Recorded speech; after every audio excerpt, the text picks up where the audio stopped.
How's it feel to be back into it already, Connor?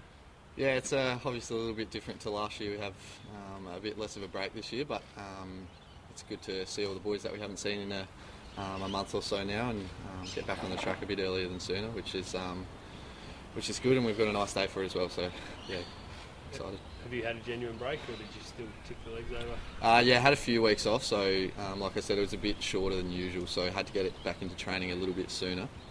But yeah, did get a few weeks off just to rest the legs, and yeah, now I'm back into it. How much does the result from the season still burn with the boys or with you? Yeah, I guess we definitely didn't get what we wanted going into finals, and we're really proud of where we got to, but that's obviously not where we want to get to eventually. So yeah, there's still that burning passion to go deeper in finals and hopefully take that next step and into a grand final, and we've got a young, cool group, so hopefully we can do that next year or the next few years after that.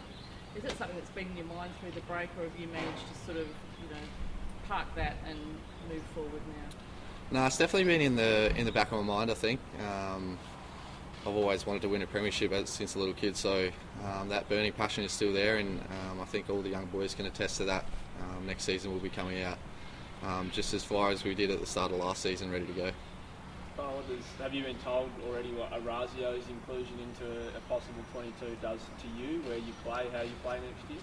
Not completely. I've had small discussions here and there about what it's going to do to my role, and it might let me go into the midfield a little bit more, which will be enjoyable, I think, and it'll probably free up a few of the other boys who play a lot forward as well, just to mix our roles up a little bit more. So he'll definitely be helpful coming in. I'm sure there's not enough minutes all over the ground for everyone, but who do you think gets first crack out of you and perhaps Zach for those minutes that might be freed up in the game?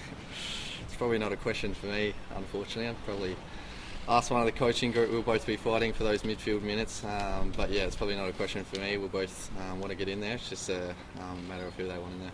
I'm sure you get asked this every sort of pre-season, but where do you see yourself in 6-7 years time in terms of a player? Is it a Robbie Gray 50-50 split? Is it a full midfield, more forward? Do you have an idea?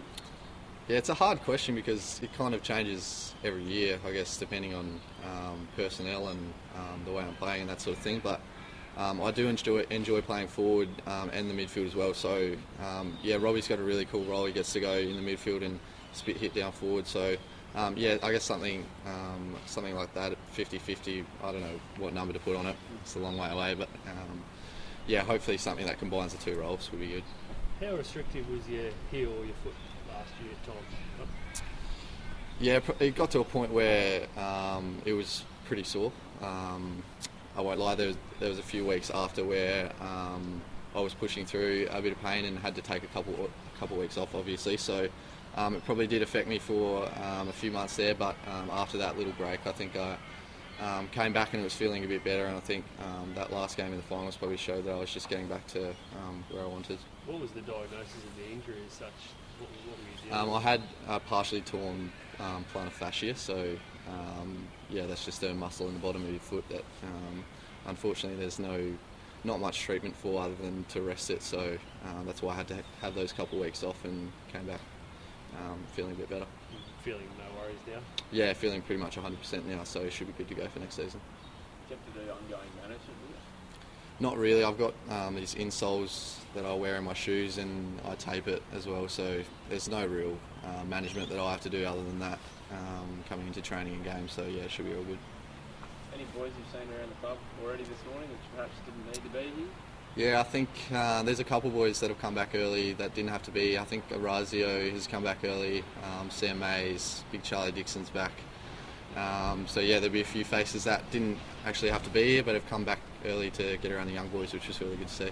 Who sort of leads a young group? Obviously those senior boys that come back early have a bit of a fact in that, but who are the first or 4 year players to be out here in an hour barking orders and taking control? We've got a pretty loud young group, so you'll probably hear a lot of the boys be up and about, but usually the 3rd to 4th year boys, the older ones, out of that 1st to 4 year group are usually the ones that take on a bit of a leadership role this time of year, and yeah, you'll probably see that in a few hours. Any names? I'm not going to drop any names.